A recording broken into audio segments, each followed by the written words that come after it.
I am Arcana Vani, your inner voice. Let us begin.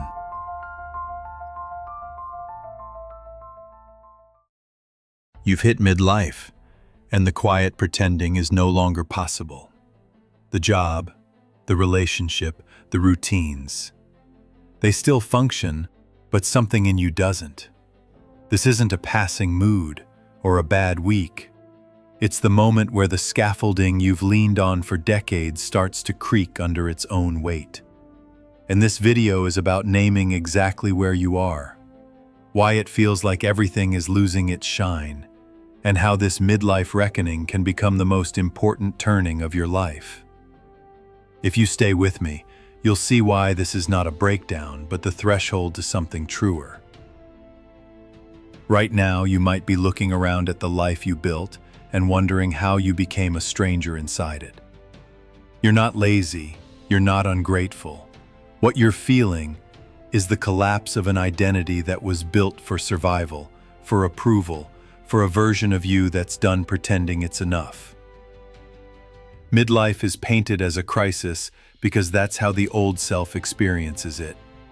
As a loss of control, as the crumbling of certainty. But beneath the fear is something more sacred. A soul audit, an inventory of what's real and what's residue. This is the invitation to step into the second half of your life without the weight of roles that no longer fit. You are not breaking. You are crossing a line you can't uncross.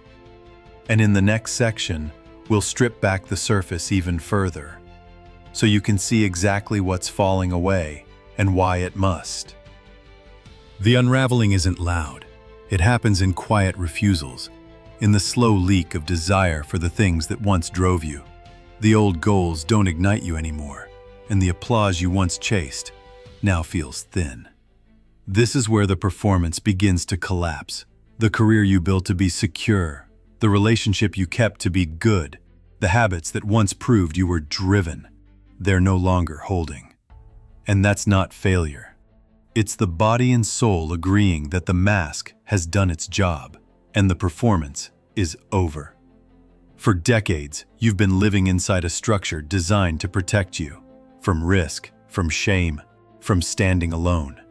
It was efficient, it was acceptable, but it was never built for your deepest truth. And now, piece by piece, that structure is being dismantled. Not by force from the outside, but by the deeper intelligence within you that refuses to live another decade in a life that doesn't fit. You might feel grief, numbness, or even guilt for letting the old self dissolve. That's because your nervous system is wired to mourn what's familiar, even if what's familiar was suffocating you. The emptiness you feel right now is not proof you've lost your way. It's proof the false scaffolding is coming down.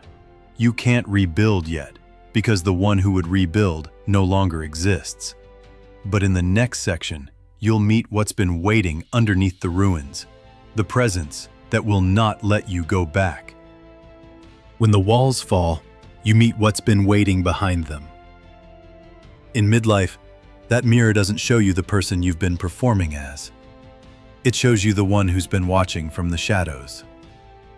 Maybe it's the self who remembers the dreams you buried to be practical. Maybe it's the rebel who refused to speak because peace was safer than truth. Maybe it's the younger you, still holding the thread of what felt alive before you traded it for approval. This presence isn't here to comfort you.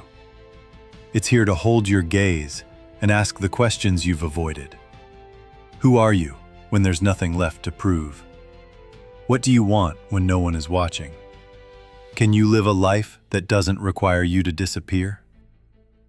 It's not a gentle witness. It's a sacred interrogator. And the longer you look, the more you see that this midlife reckoning isn't about fixing what's broken. It's about ending the pretense that you were ever whole in a life that demanded you cut yourself into pieces. Standing before this mirror is the axis of the initiation, where the ego steps aside and something older, wilder, and truer steps forward. It will not let you hide.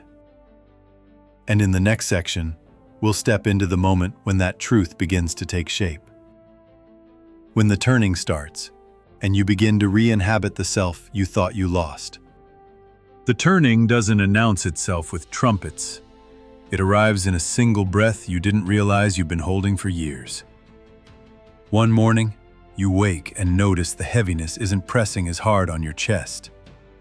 A laugh escapes you in a moment that isn't staged or shared. The silence that used to feel like an enemy starts to feel like a room you could live in. These are not grand changes. They're quiet, cellular shifts that signal you're no longer moving from the old script. You begin to see that becoming isn't about inventing a new self. It's about removing what isn't you, until what's left feels solid in your own hands. There's no rush now. You don't need to prove that you figured it out. The turning is slow on purpose, because you're learning to inhabit truth without sprinting back to safety.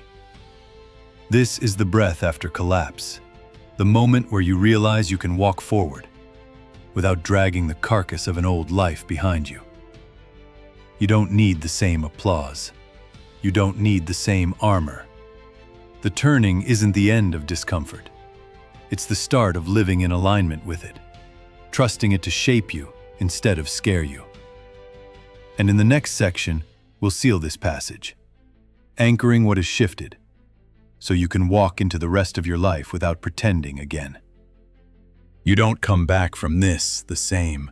You return carrying the weight of what you've surrendered and the quiet strength of what you've reclaimed. Midlife didn't break you. It broke the agreement you made with a version of yourself that was built to survive, not to live. And now the air feels different. The days stretch wider.